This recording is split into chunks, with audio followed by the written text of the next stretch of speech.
Hi guys! I'm here. Mag-harvest tayo sa ating mini garden. Vegetable mini garden. So, ngayon ay i-harvestin natin tong ating sibuyas na puti. Ayan. So, kailangan natin ng lagayan. Sandali, kukuha lang ako ng lagayan. So, ayan guys. Nag-harvest na tayo kasi baka maunahan tayo. Mag-winter na dito kaya kailangan natin siyang harvestin. Ayan. So, lumalamig na. Baka maunahan tayo ng mga slugs. Ayun. Sa paso ko lang to tinanim guys at napakinabangan ko ng husto yung kanyang mga dahon. Kung nakikita nyo sa mga previous sa video ko, yan. Dito ako kumukuha ng onion leeks or spring onion siya. So, puting sibuyas siya guys. Yan. So, onion and patatas ang ating ngayon. Ha-harvest dito sa ating mini garden. Small but terrible ang ating garden na ito. Greenhouse. Small greenhouse. Malilit yung iba kasi siguro dahil marami siya. Marami akong tinanim sa isang line na ito.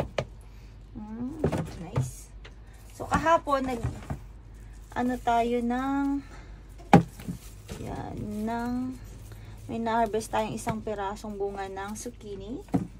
Hindi ko na napakita. Ayan. So, harvest na natin siya. So, ito may malalaki. Kung nakikita nyo. So, double check natin. Baka may hindi pa tayo nakita.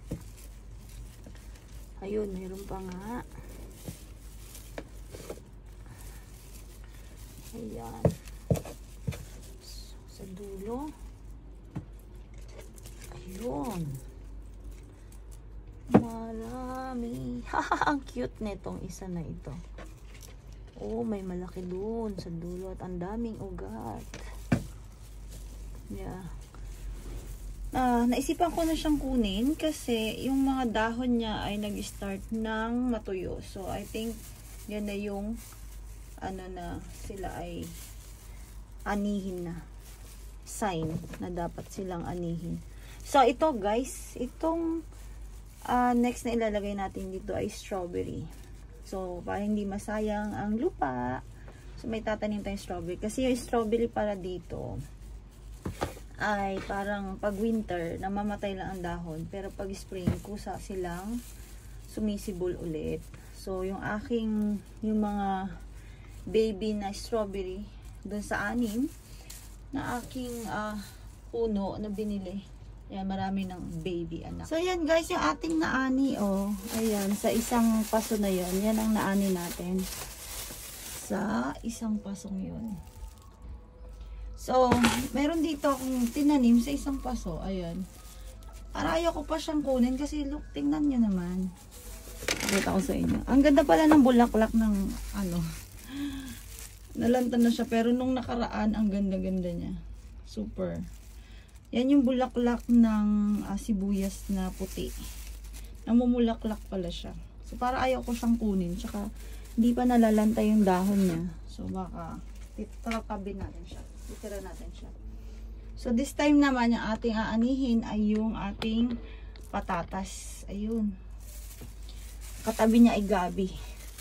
So, nakikita ko nung lumalabas yung kanyang mga anak. Ayan, At nalanta na rin yung dahon. So, kunin na natin. Ito na ang panahon para siya ay anihin. Yan. So, nakikita ko kasi. Ay, ang dami niya ng anak. May maliit pa siya. Pero ito, lumabas na. Ayan. So, lalagay natin dito sibuyas at patatas. May malaki. Ayan. So, may maliit. Ayan. Ayun, Ayun, 3. Ito yung pinakananay niya. So, hindi ko alam kung dapat ko ba siyang Punit. So, ayun nga, oh. Grabe. So, ibig sabihin, lalaki pa yung iba. Ito, hindi ko maano, parang ayaw kong kunin. Baka lumaki pa siya. Hanap pa tayo, baka marami pa siyang anak sa ilalim.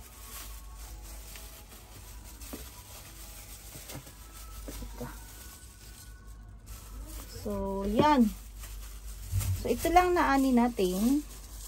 So, bali, sa patatas, 1, 2, 3, 4, 5, 6, 6 So, ay natanggal na kasi. So, 6 na patatas at yan ang ani natin. Yan ang ating naani today. Diba? Nakakatuwa. So, kailangan yatang patuyuin ito. Hindi ko lang kung kailangan hugasan bago patuyuin. Pero hindi naman yata. Ang ating patatas, 2, 4, 6. Yan. So, solved na yung ating sibuyas at patatas sa pang-isang linggo natin.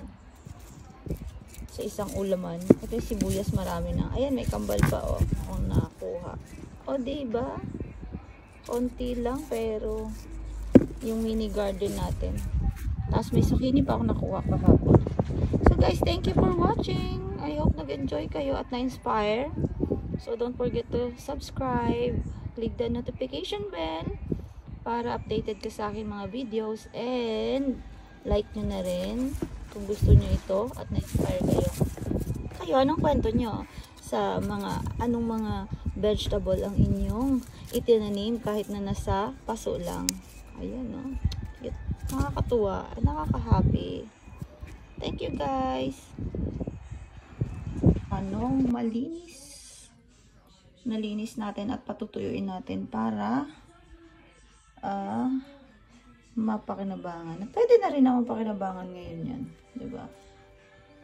Thank you guys for watching. Bye-bye.